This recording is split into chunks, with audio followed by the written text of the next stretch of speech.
So, welcome once again. This is the Intro to AI in Finance webinar. We are running this with our partners Credable, and it is forming part of the AI for EAC Innovation Challenge program. We have a large number of webinars running over the last month or two and continuing into March. And all of these webinars are designed as a practical learning program that will allow you to get to grips with various types of applications of AI and culminating in Challenge Weekend, which will be the 28th and 29th of March. That will be hosted on Zindi, but it will also be taking place in satellite universities in all 8 countries of the EAC. And I'm really, really pleased to say that today we have our partner Credable leading this webinar. Credable is a great partner for us for this challenge. Not only are they helping us to run webinars, but they're also the data providers for one of the challenges. There were 4 challenges in the final challenge weekend. One of them focuses on finance, and in fact, Credable is the partner providing the data and the partner that challenge participants will be building solutions for. So this is really a great privilege for us to have Credable join us, and it should provide a lot of insight to all of you interested in AI and finance and interested in doing well in that challenge in almost exactly a month. So, with that introduction said, I am really happy to introduce our speaker for this afternoon.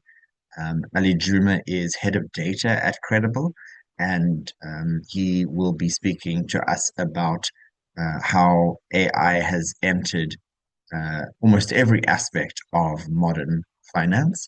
I think we will go through some practical applications. Hopefully, it will be interactive, so please do feel free to engage as much as you can. This is a great opportunity to speak to somebody really at the coalface of using AI and data to its greatest effect in the finance sector. So, um, today we will mostly be hearing from Aly Juma.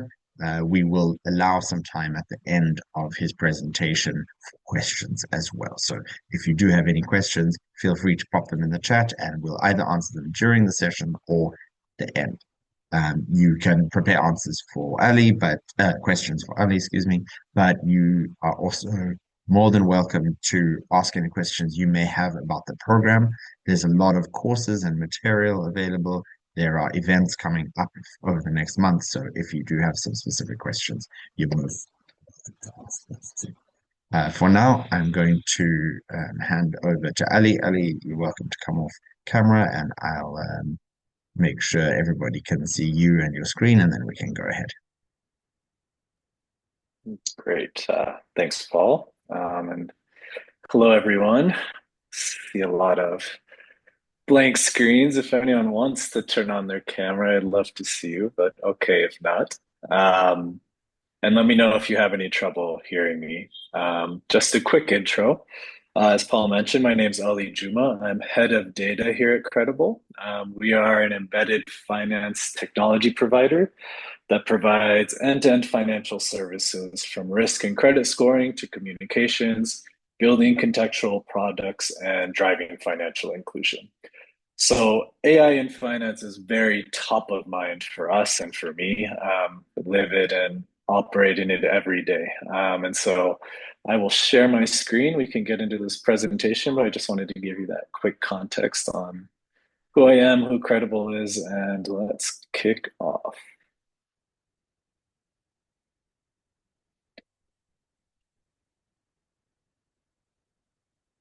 Okay, let me know if everyone, you guys can see this okay? Little thumbs up. I've got your screen, yep. And we got Great. a thumbs up from someone else. Awesome. All right, so AI in finance. Today we're going to cover basically 3 things of how I'm just going to unpack this, starting with AI in your pocket, kind of what's happening already, AI in finance specifically, and then AI in the future and where it's going, especially in the African context. So let's start with the question, and you guys can do a thumbs up or reply in the chat. Who used AI in the past week?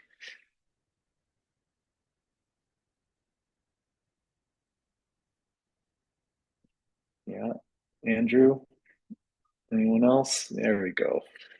So I think it's pretty normal. Everybody's using it for one thing or another. Today I was working on some stuff, and I think I had Gemini, Claude, ChatGPT all open for a range of different tasks and asking different questions. It's very much part of our everyday lives right now. Now, a different question: who you was using AI 5 years ago? Yeah, so not as much of a response, but the reality is that we've all been using or exposed to AI for quite a while now. It's just evolved in terms of what it looks like and what it can do. AI is being used for Google Maps in terms of real time traffic prediction, for autocorrect and auto completion, for curating your feeds on TikTok, for recommending things on Netflix. It's been around for a while, but what it what the use case is and what it can do is what has had made a major leap forward in recent times. So just to break some of those down, WhatsApp is one use case of using NLPs, natural language processing. And essentially when you're saying on my and it's giving you a suggestion on what your next word is, that's AI at work already. Today we see that same use case being used in chatbots in banks and on all sorts of different platforms and service providers to deliver conversations with people that feel more human-like. Netflix, great example of recommendation algorithms. It's constantly learning based on what you're watching, what you finish, what you've been binge watched and what night, and it's telling you, okay, based on this, here's what you might like next. Again, that's a recommendation algorithm behind the scenes that's driving you towards things that it believes will essentially keep your attention. And that same kind of thing is used in credit scoring and for lending, and something that's very relevant to Credible in terms of how we assess customer behavior and decide what the next action might be for a customer.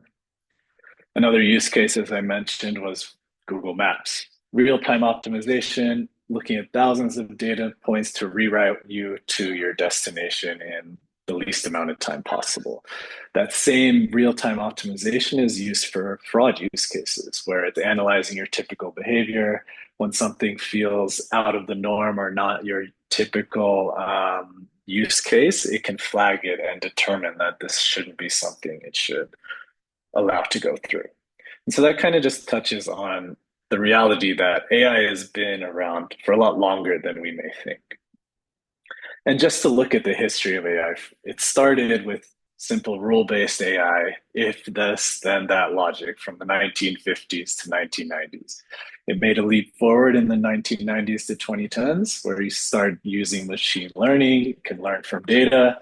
Then we get into this deep learning and neural networks, and especially the transformers that became a huge launching off point. And today, where we have generative AI and that can actually create and learn. Kind of the inflection point, I feel, was in 2017 in this paper by Google called Attention is All You Need. And essentially, this was where they introduced this idea of a transformer, and where typically you were ingesting information line by line, word by word in a very sequential manner. Transformers allowed you to take a much bigger view on things and capture a whole page of information and understand the connections and what's happening there. And just that shift from being able to do multiple tenancy, multiple threads of thinking and a pattern recognition simultaneously is what's kind of unlocked where we are today. I would recommend checking out the paper if you're interested.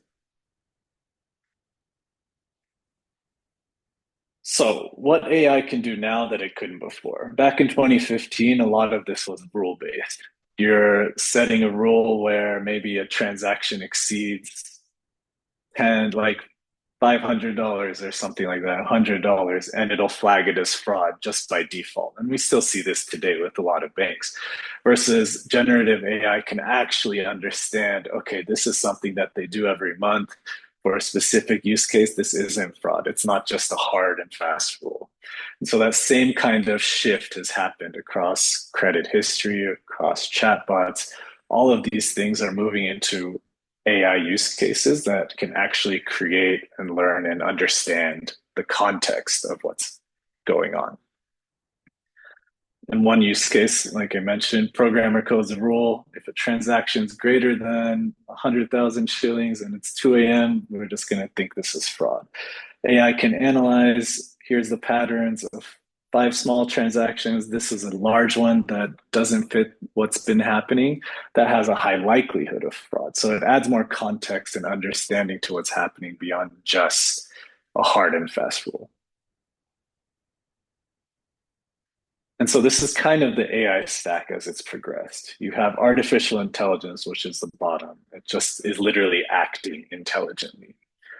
Then you have the machine learning, where it's learning. This is the algorithms, the more complex flows of doing these multiple steps together unlocks X. Deep learning then is these neural networks where you're combining mass of information and coming up with outputs. And then finally, generative AI, which is literally creating things based off of all of this information and capability. So now let's kind of take that baseline understanding and look at it from the finance angle. AI touched your money today. And here's how. If you just think back to the last transaction that you might have done on M-Pesa or P2P or whatever platform you might use, this this single transaction has gone through multiple steps that are all touching AI in one form or another. So from identity verification, fraud detection, risk scoring, compliance checks, transaction authorization, labeling of what that's for, spending insights, predictive limits, all of that's happening behind the scenes and all in a very quick manner. And so what's interesting is just how much is already happening in finance with AI today, but also just the opportunity that there is ahead of us. So let's just look at some of those use cases of AI in finance. So one, we've touched on this, fraud and security detection. Present day, M-Pesa blocks 2 million plus fraudulent transactions monthly using AI. And M-Pesa processes almost 50 million plus transactions daily. So just imagine what that could look like without the help of AI. To actually manually check or verify these types of transactions would be a never-ending job. So AI really unlocks, one, the productivity here, but two, the ability to understand what fraud might look like. Now, on the flip side, in the near future, we're going to have even more advanced AI where there's deep fakes and voice cloning. And I think it speaks to kind of the double-edged sword of AI. That yes, AI can protect you, and there is a clear use case for that. But AI can also introduce these other threats into the ecosystem that we also have to be aware of and mindful of as we explore this technology. So it is a bit of a double-edged sword, but it's a very interesting space to look at. Another use case, so credit scoring and lending. So right now you look at alternative data, you look at social network analysis, you look at customer behavior.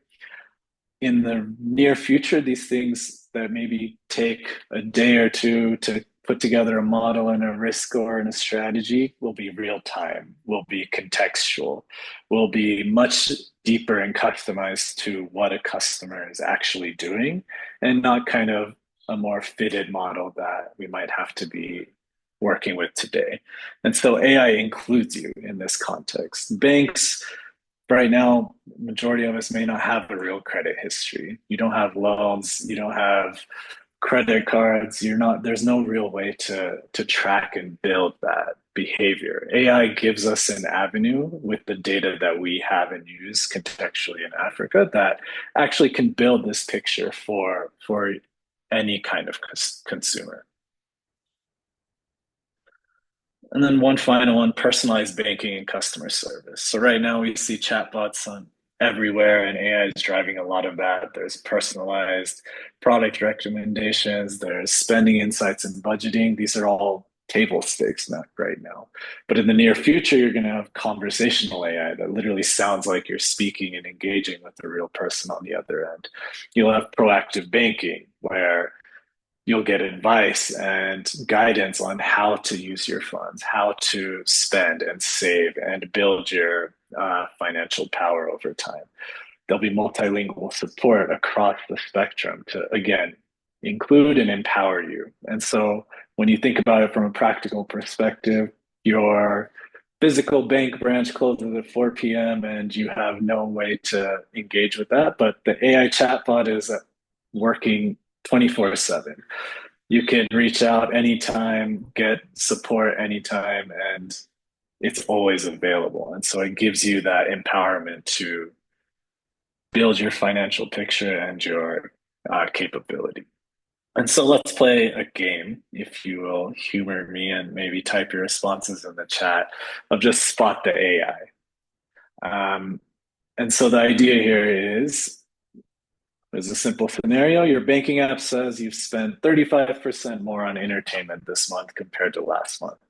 What type of AI is at work here?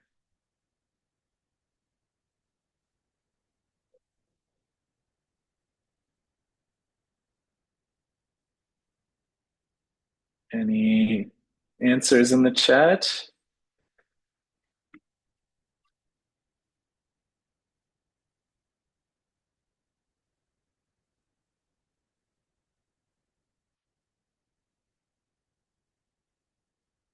Give another minute.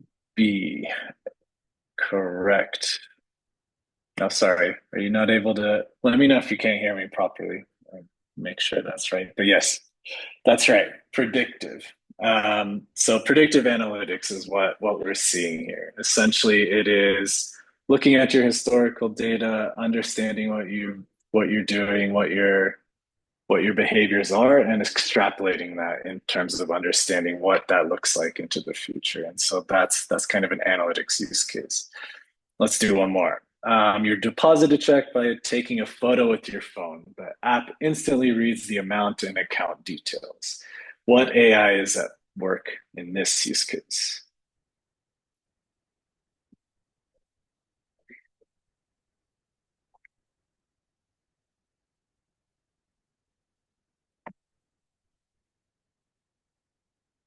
Yep. A computer vision and OCR. That's right. So essentially, this is how the computer can literally read from an image and translate that into information and then build and then put that to work. And so, again, an interesting use case. This final one, I think, is the most thought provoking, I would say. An AI denies your loan application. You ask why. It says your debt to income ratio is too high. 65% versus recommended 40%. And you had two late payments in the last 6 months. What's the revolution here? What has AI done that it wasn't maybe doing previously?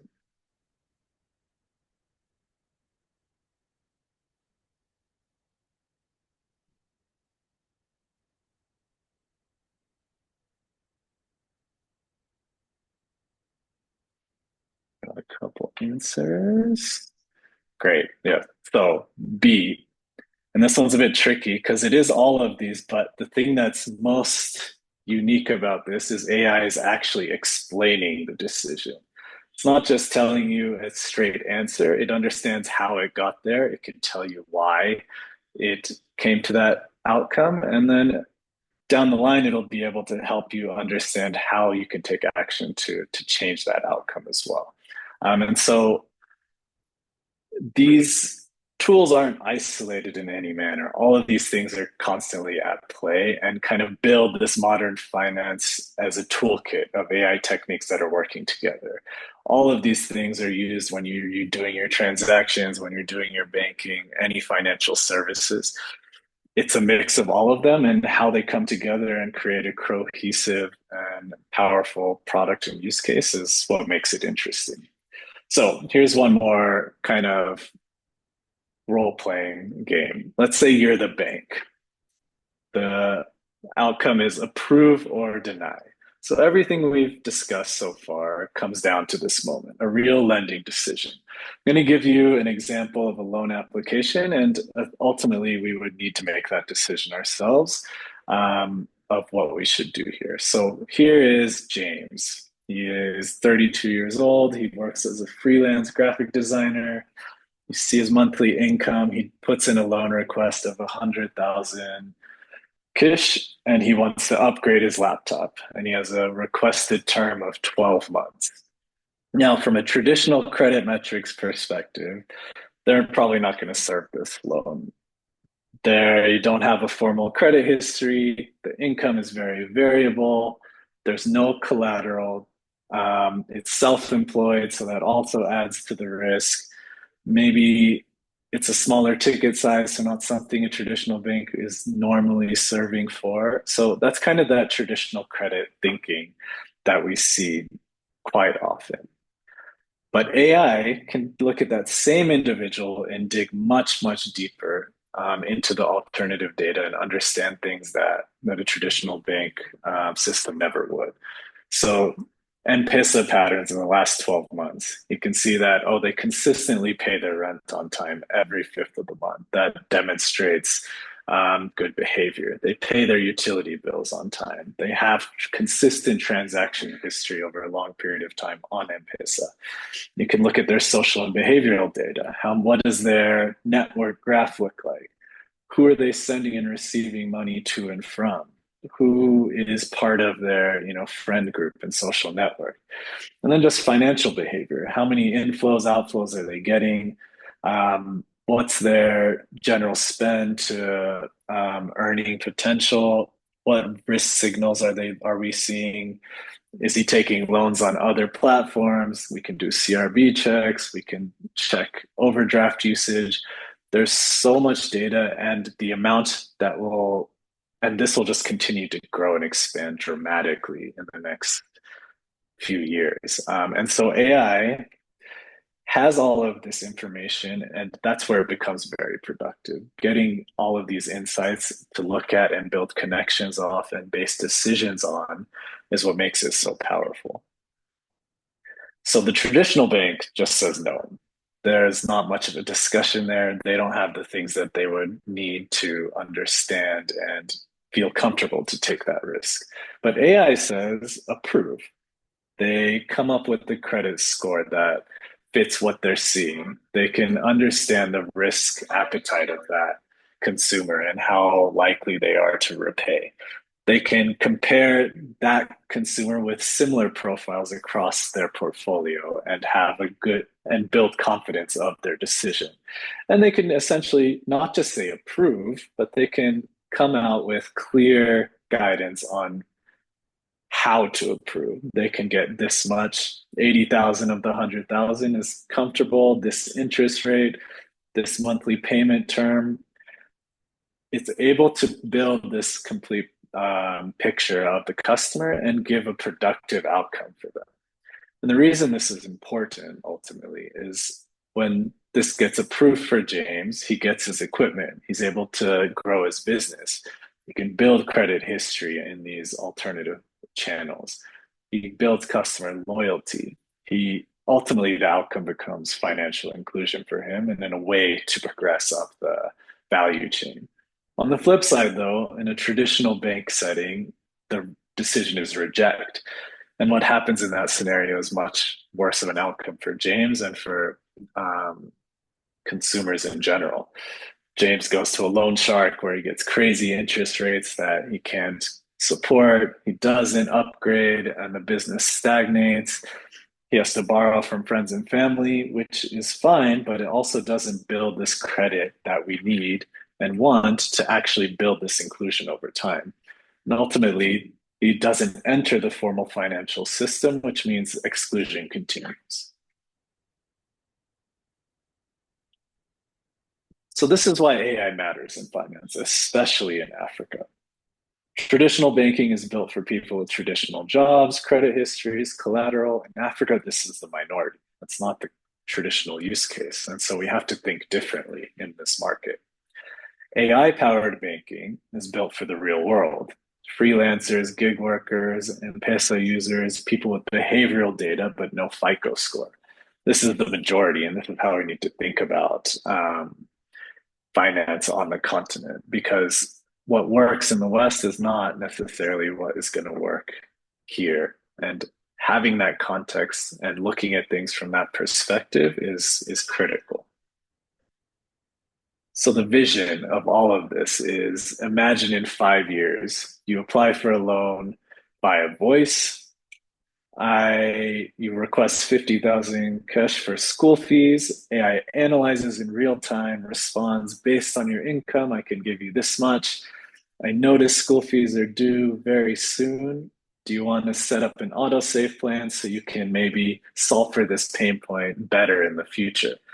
That's not just giving a loan and then saying goodbye. That's a financial advisor, not just a lender. That is evolving the use case and benefit of these financial services far beyond the table stakes that most of us are used to today.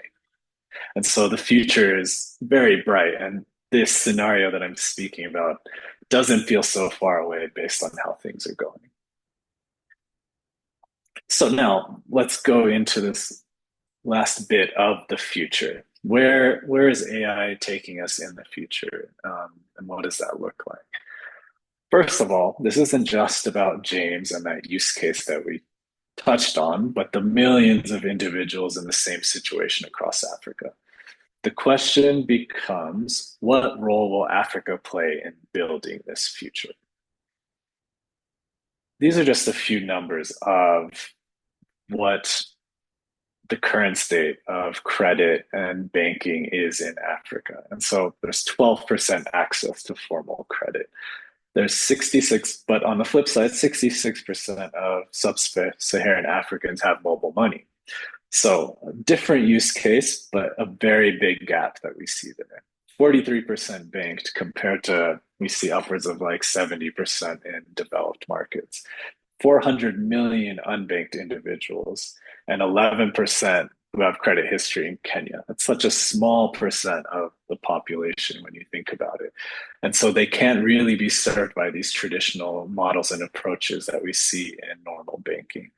All of this points to the fact that we have a unique environment and ecosystem that is working very well for us, but the banking and finance sectors also need to embrace that and figure out how we close that gap. And I think AI is one of the big enablers there. So the misalignment that we see right now, the skills we have, fintech expertise, mobile first development, low connectivity optimization, multilingual NLP capability, alternative data leverage. We have the abilities. The problems is where we need to get better at defining. Credit scoring using mobile money patterns, offline telemedicine in rural areas, AI models in African languages, agricultural advice for smallholder farmers, fraud detection for mobile money ecosystems. These are all problems that make sense for Africa. I think a lot of what's been built and is focused on in AI to date is focused on the West and those use cases and those problems. But what we need to do, and where the misalignment is we aren't focused on the problems that are relevant to us today, where we live and what we're facing. That's where the opportunity lies. So this was a quote I heard at Africa Tech Summit recently, and I thought it was very powerful, and I think it paints a good picture. Africa was excluded from AI development. Infrastructure requirements favored developed countries. We were never on the train. Now we're building the rail and the train. And that's kind of how we have to look at it here, is how are we going to take advantage of where we are now? We saw the massive leap that we took from landlines and straight into mobile phones. I think a similar thing can happen for the continent when it comes to AI, but we just have to frame it in the right way. And so this just kind of reiterates that point I was touching on. Western AI solves for Western problems, but who's building for us? So the offline healthcare, credit scoring, the languages that we speak versus just English, the fraud detection. These are billion-dollar opportunities that only we can address and that are only relevant to us. So there's mass opportunity here for us to focus in on and solve for. So what do we need to really take advantage of this AI wave that we're kind of living in today? And so I think it comes down to four key areas. One is cross-country collaboration. How do we make sure we're working together? How do we make sure we're focused on African use cases? How do we build the infrastructure required to really thrive in this ecosystem?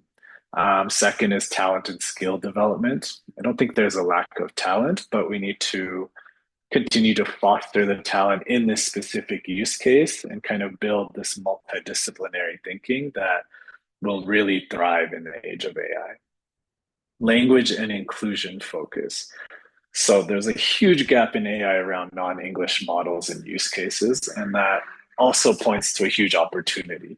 I think most of us don't or see those gaps and misses, and if we can build smaller models that are make sense for what we need and where we are, maybe offline, maybe on a focused data set that is accessible, maybe that operates well in rural areas, there's so many use cases and value that AI can bring.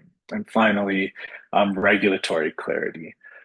Establishing continental AI standards, data policies, initiatives. I mean, data is like I mentioned, kind of the fuel for making the AI really thrive, but we need to make it easy for us to take advantage of that fact. And so these policies and regulations are key to unlocking the future here. So if we look at the AI ecosystem in Africa today, there's a lot already happening, and it's pretty impressive what we're accomplishing. So first on infrastructure, Cassava is standing up AI factories in South Africa, Kenya, Morocco. These are essentially the infrastructure to host these models and to enable the usage of them across the continent. Similarly, data centers are being built in country, compute hubs are expanding, and AI model exchange is being developed essentially to allow for African trained models to be shared and open sourced across the continent. All of this is already underway, and it shows just how we can do things in a different way, but that can be just as powerful. Second are innovation hubs. iHub here in Kenya, the CC Hub in Nigeria, AI4D Africa Research Network. These are all very focused on AI and what it can bring to the continent at the moment. And finally, applications. Like I mentioned, it's about the context and what is relevant in our markets, in our lives here in Africa, in Kenya, in Nigeria. And so ag tech AI, it's a very interesting use case around crop prediction and pest detection. Health tech AI is a big one, especially as we start to see telemedicine start to take off. Imagine how much powerful that will become with AI that's contextual, can speak local language, has most of this knowledge to where you can serve rural areas without as much challenge. And fintech AI, which is where Credable and a number of players are operating today. And so you see, we're not waiting.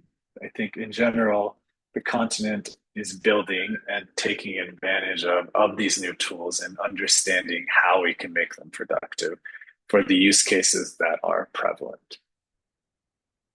So just a quick, thought, like you can start building today.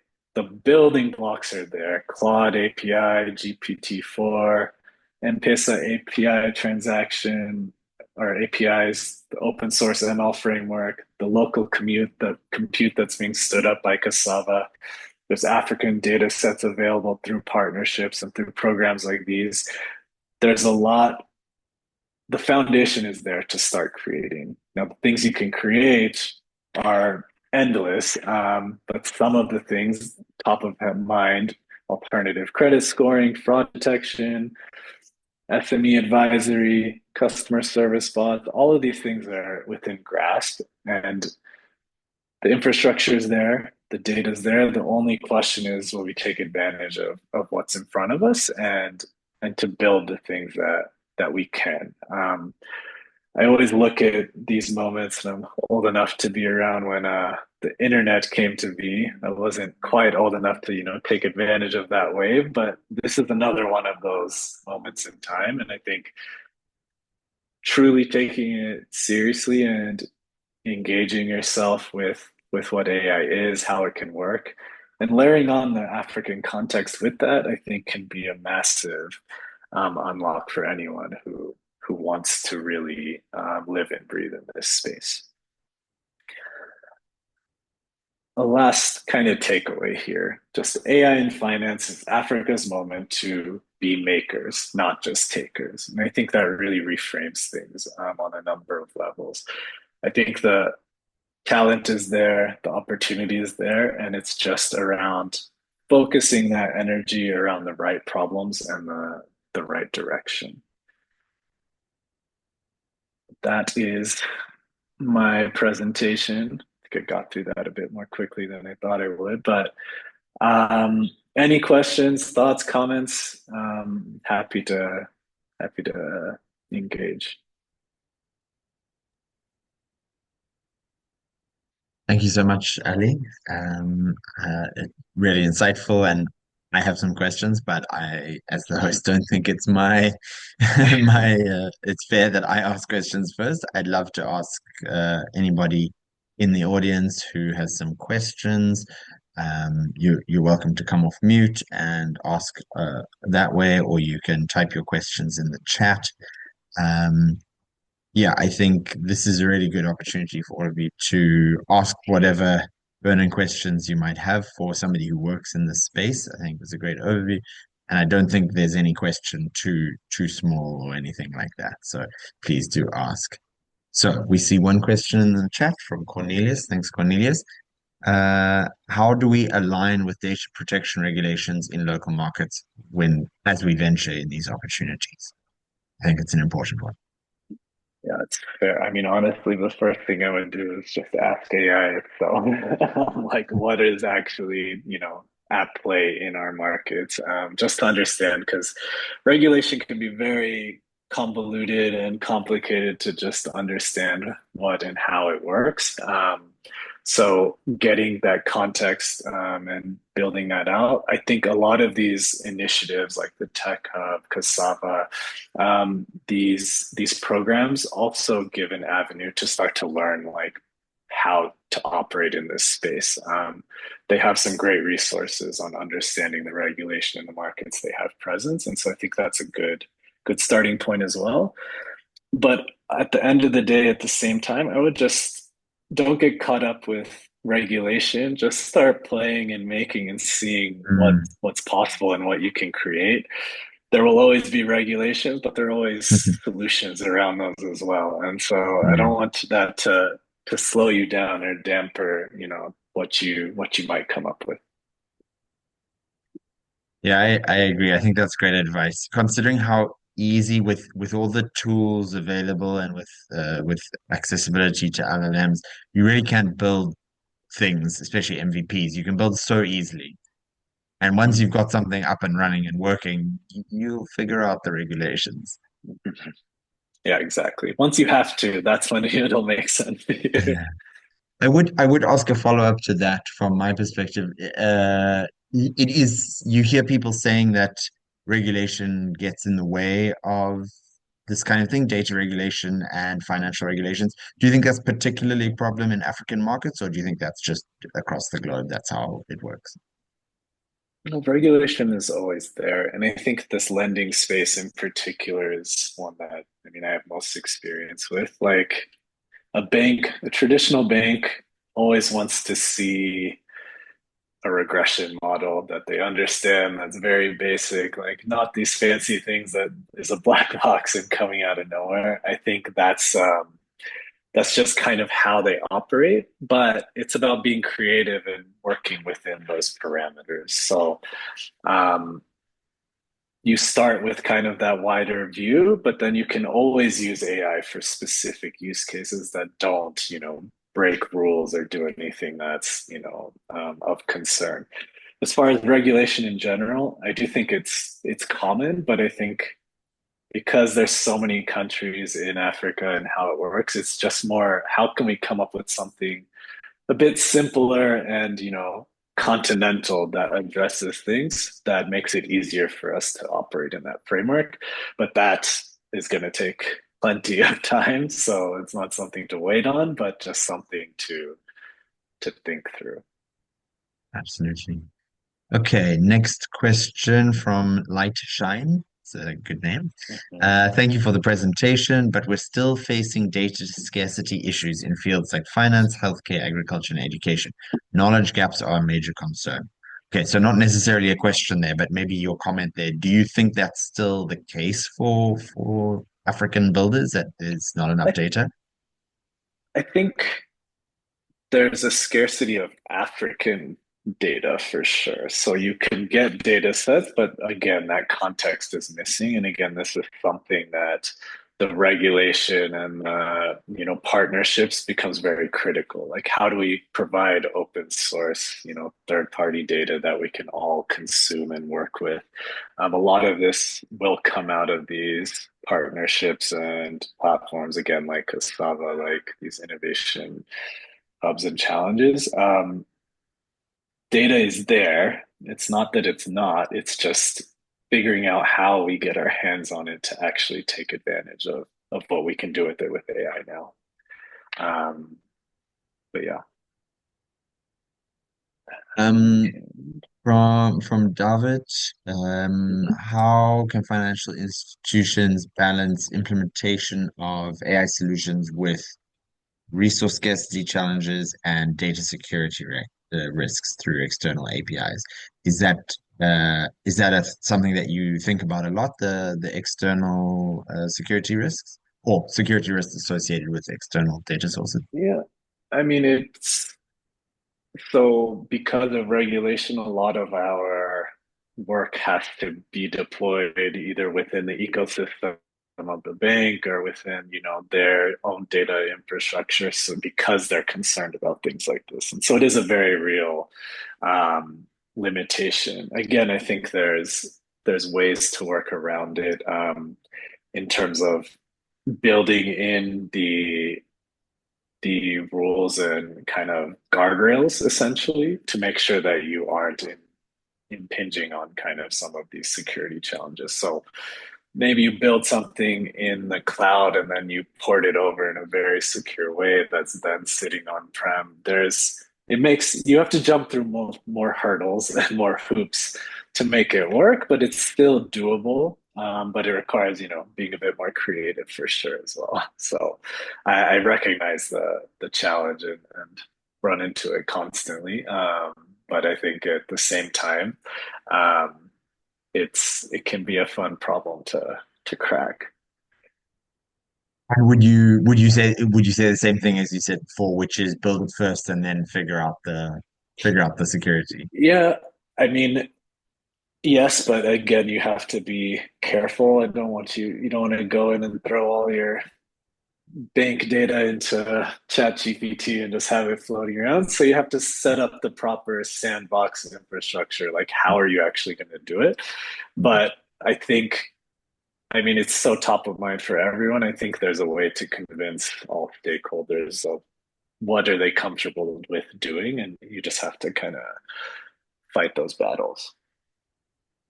And I'll ask an additional question just because I know the type of audience we're talking to here is early career. How did you or how do you think about learning what you can and can't do in that space? Like, how did you go about learning what is feasible or what is safe to do? Mm. Yeah.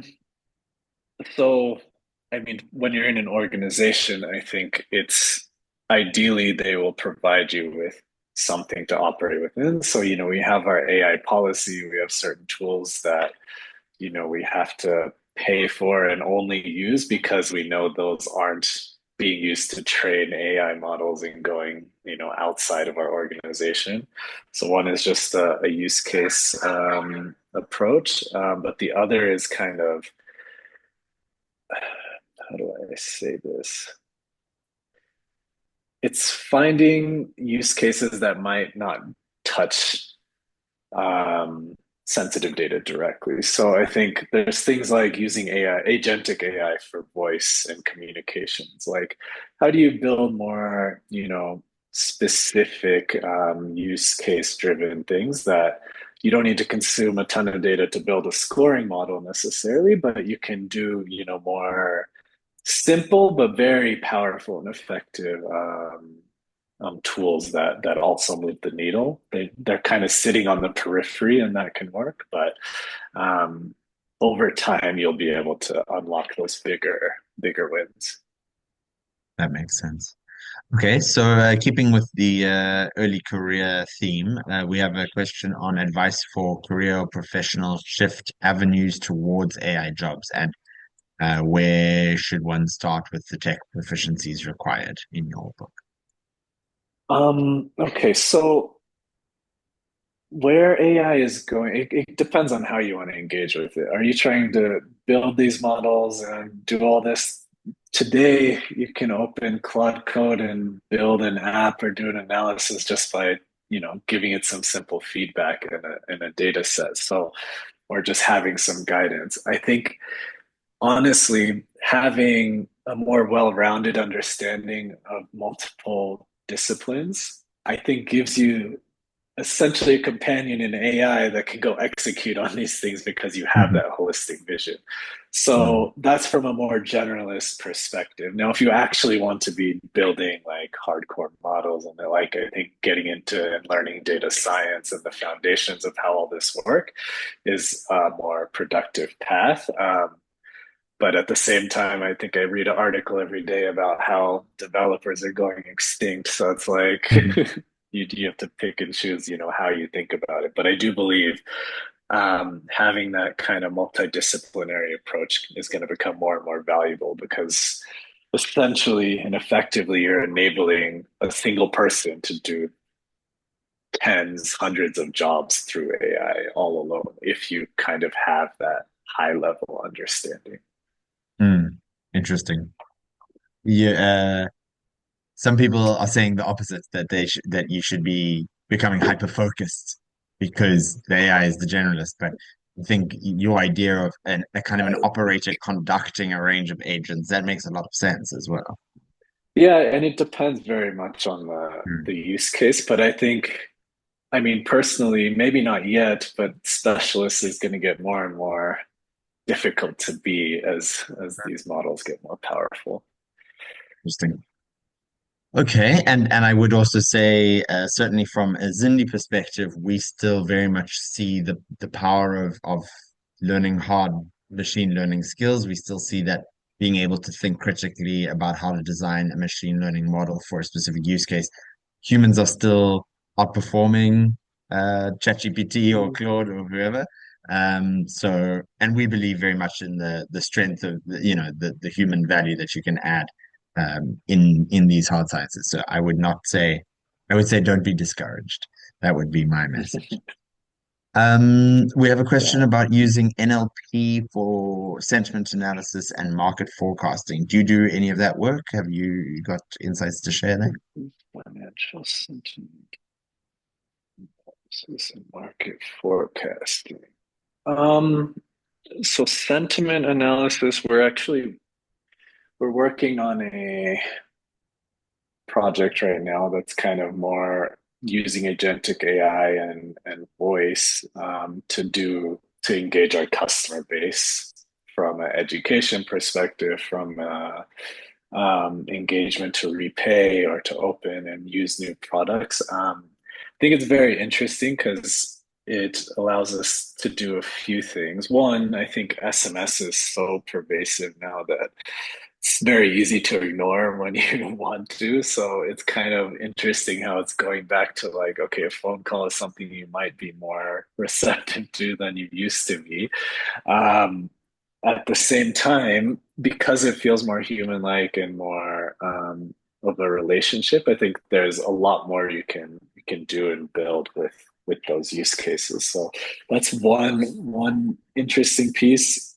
Market forecasting, I think one thing that again a use case that is top of mind is just how you build a portfolio for financial services. So let's say for lending, perhaps that's balanced and will give you the return that you're looking for from and for all the partners. And so what AI can do there is just identify those patterns, behaviors, and help with portfolio construction, which Hmm. we then feed into the forecast. So like, okay, this is what this will turn into down the line, which can inform, okay, decisions that you take today of like, okay, how do we need to adjust to make sure we're operating across certain KPIs and metrics.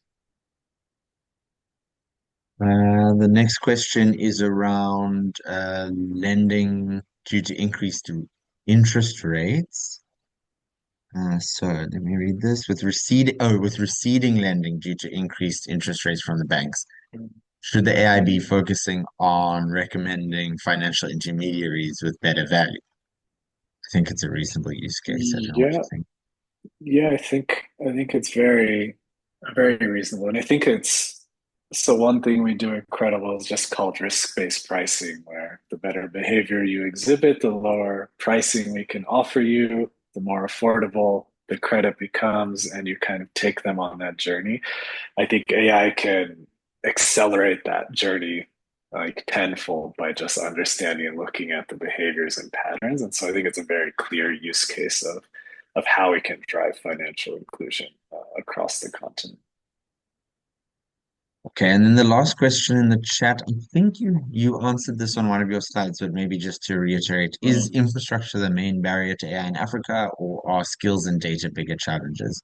What's the pathway we can follow to build capability? So infrastructure, I wouldn't say is a barrier because I can host my stuff on AWS wherever and it'll be okay. What's actually the missing piece is kind of the models that are built on African data. And so that is what we need to really unpack and address. And to that point, I do think the data itself is one of the big challenges still. And that's why the regulation and these initiatives become so important. But once we have that, I think the infrastructure is coming and then it'll be these use cases that are very contextual and meaningful here locally versus just what a lot of this just is coming from, that Western context and misses a lot of what makes sense here. And so that's kind of the journey that we need to go on of how do we start to get the data and the information and the models that make sense locally and are relevant and are in the languages we speak and all of that stuff and start to build AI for Africa. Do you think from what you know of the sector and the continent as we are now, do you think it's more likely that those relevant models and data sets are going to come out of a sort of a grassroots bottom-up approach where loads of small actors are building what's needed, or do you expect more government and large organization intervention, more of a top-down um, or I large Yeah, organization-led growth in that sector? Yeah. I mean, I think large organizations will always be trying to play and act in the space as Yeah. is normal. It makes sense, but I think the real innovations and value will be unlocked from startups, from hustlers, from like these very small use case. Like you think about an LLM that's focused on being offline and on a specific like being much more contextual and focused with how are you looking at an AI solution. Right now, we're working with AI that's trying to do everything. Yes. If you try to narrow that a bit and focus on smaller pockets and niches, I think that's where things will get interesting in Africa in And that's a great particular. call to action for the Zindi community as well. I think it's people like those on our webinar tonight and others in the community that are able and willing to work on those sort of very specific use cases. That's where the innovation and the creativity, I think, will come from. Yeah. Okay. I don't see any further questions in the chat. I have one more question that came up during your presentation, Ali, and Mm. it was you were talking about what AI can do that banks can't. And it immediately made me think like, are traditional banks doomed? Are we going to see traditional banks just cease to exist, or do you think they'll always serve a function? They're going to have to evolve. I think their Hmm. biggest value add, not value add, they're entrenched because of regulation, because of licensing, because of just the laws and things that move slowly, right? And those things are going to be very hard to overcome. Hmm. So I think they will always have a role to play, but it's going to change dramatically in the next 5 years, and they're going to have to be more open and willing to, evolve into what this looks like from a digital Yeah. and AI perspective. And do you as Credible see yourselves as in competition with those banks? Are you out there trying to be a giant slayer, or is it you operate in No, parallel? yeah, so we view them as a partner essentially because Mm, our model is very much embedded, and so to lend, you need a license.